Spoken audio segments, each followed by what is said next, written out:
Hello and welcome to week 14 of PUBH 610.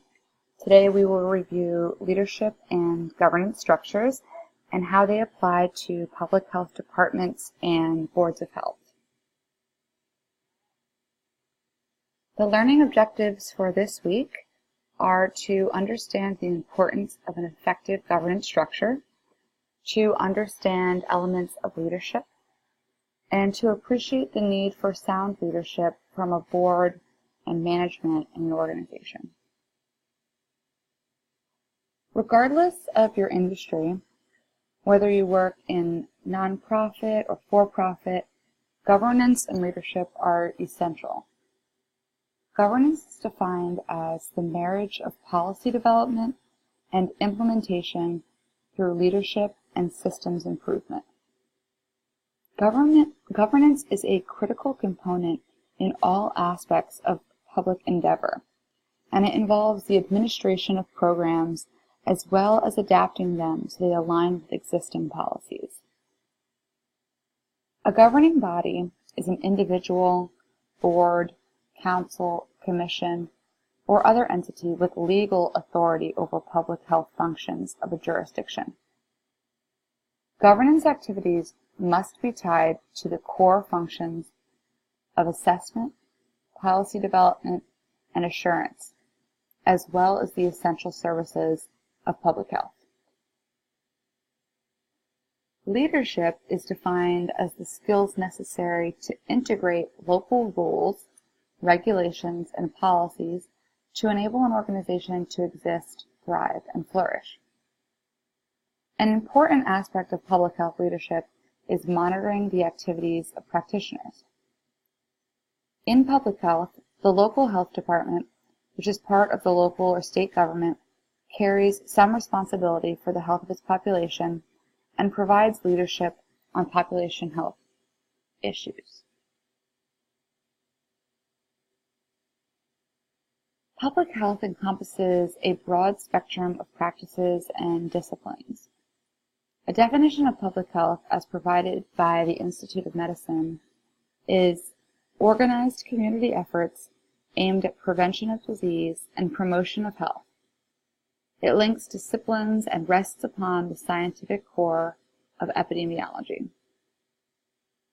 Health departments in the U.S. are the government providers of public health services.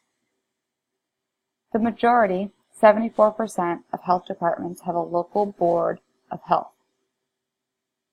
Boards of health are elected or appointed individuals, and currently there are over 3,200 boards of health across the United States. The National Profile of Local Boards of Health is the only published national survey ever conducted to collect data on boards of health. 71% of health boards in the U.S. are made up of members that are appointed.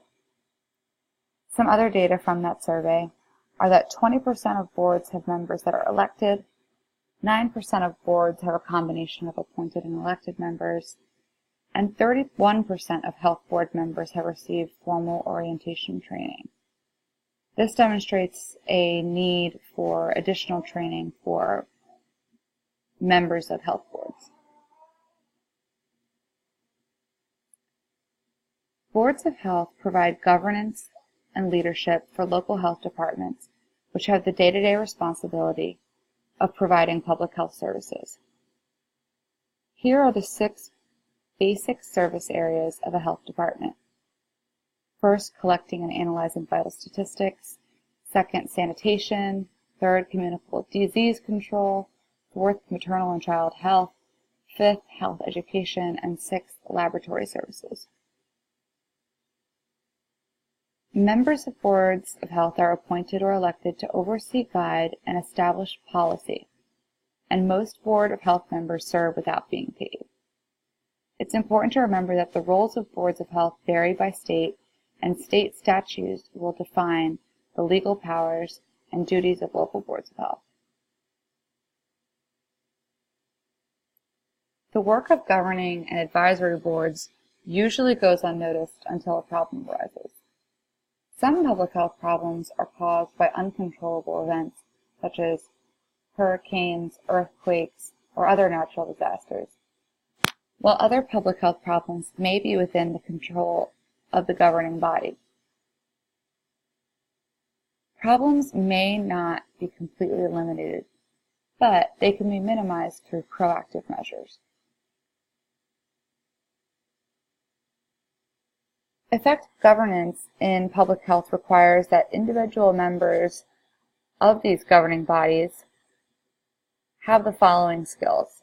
They must be able to understand and exercise appropriate legal authority, appreciate their obligations and responsibilities, assure the availability of adequate resources, develop policies to support public health, routinely evaluate, monitor, and set goals for improving community health status, and lastly, to assure that all relevant stakeholders participate in achieving public health objectives.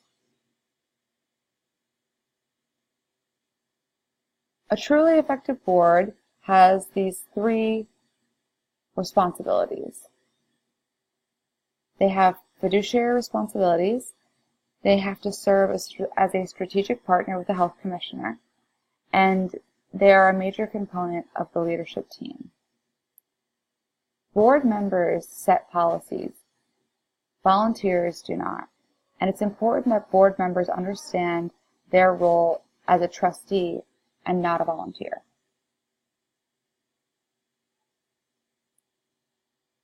In order to be effective, governing boards need to be knowledgeable, coordinated, and collegial. And several studies have been done to help define what effective governance looks like. And these studies revealed that effective organizations tend to have boards that are very active. The quality, continuity, and assurance of public health in the United States ultimately depends on the effectiveness of boards of health. Careful attention must be given to the elements and responsibilities of leadership. Collaborative leadership aligns well with the very reason that local boards of health were founded. In the last 15 to 20 years, boards have developed compartmentalized, if not marginalized, roles. However, this should be challenged, and we should look to boards for leadership. Activities of boards of health are based on statutes that have not kept pace with the rapidly changing public health environment. In summary, both governance and leadership are essential for organizational success, and both can be learned as long as people put forth the effort and commit to learning and change. Exemplary leadership can be found almost anywhere, but the most effective leaders support their subordinates and propel them forward. Lastly, regardless of the type of organization, boards set the tone for organizational leadership. That's it for this week. Please check Blackboard for any additional readings and materials.